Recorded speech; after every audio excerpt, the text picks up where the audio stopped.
Fine-tuning looks at the structure of our universe, which is determined by certain fundamental cosmological constants, and claims that these constants must fall within an exceedingly narrow range for life to be possible. Cosmologists agree that the universe is determined by these finely tuned constants, even though they disagree on the cause of that fine-tuning. The fine-tuning argument for the existence of God claims that the selection of these constants within such a narrow range is most reasonably explained by an intelligent designer, who created and fine-tuned the universe with the intention of allowing life to be possible. However, an intelligent designer isn't the only explanation that's been offered for this fine-tuning, so today we're going to look at 3 alternative explanations and see which one is most supported by the evidence. The first objection that we're going to look at today is chance, which is also sometimes called the weak anthropic principle. This objection against an intelligent designer being the cause of the fine-tuning that we see in the universe claims that we shouldn't be surprised to discover that we live in a finely tuned universe, since the universe being finely tuned is a precondition for us discovering that the universe is finely tuned, since fine-tuning makes it possible for us to live in the universe in the first place. However, this objection ignores just how unlikely it is for these cosmological constants to be finely tuned in the way that they are, in a way that allows life to be possible in the first place. This circular reasoning is similar to saying that someone shouldn't be surprised if they win the lottery, since winning the lottery is a precondition to someone being surprised that they won the lottery,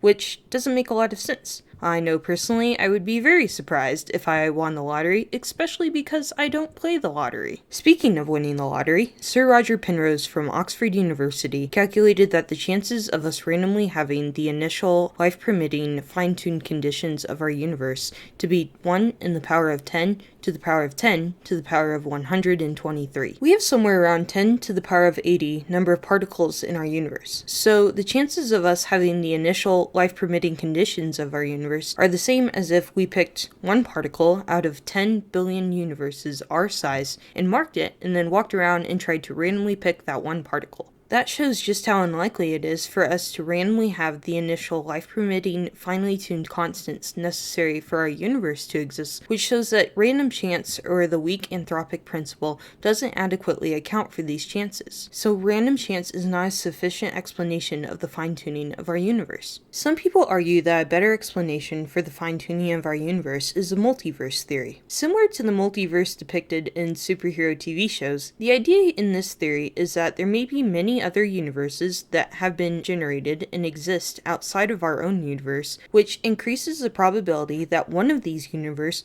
would have the finely tuned constants necessary for life. However, there's no scientific or philosophical evidence for the existence of this multiverse, so it's not a reasonable explanation for the fine-tuning of our universe. Interestingly, even if the multiverse did exist, there would still need to be a universe generator to create all of these multiverses, which itself would seem to require some kind of fine-tuning. So this theory, if anything, just multiplies the need for a fine-tuner of the multiverse compared to a fine-tuner just of our universe. Also, even if there was a multiverse, universes created with small amounts of order would be much more likely than one universe created with a very large amount of order. This means that the most probable life-permitting universe would be a small universe with a single observer, not a complex one with many observers, a life-permitting planet, and large amounts of order like the universe we live in. Some claim that natural law could have caused a finely tuned, life-permitting universe to exist. However, natural laws only describe the universe as it currently exists and cannot cause the universe to come into existence. Also, scientists have not discovered a reason why these constants must exist in the way that they are, which allows life to be possible, so neither natural law or necessity are a reasonable cause for the fine-tuning of our universe. The fine-tuning of our universe is not sufficiently explained by random chance, the multiverse theory, or physical necessity. However, it is reasonable to believe that the fine-tuning of our universe points to a fine-tuner of our universe who intelligently designed our universe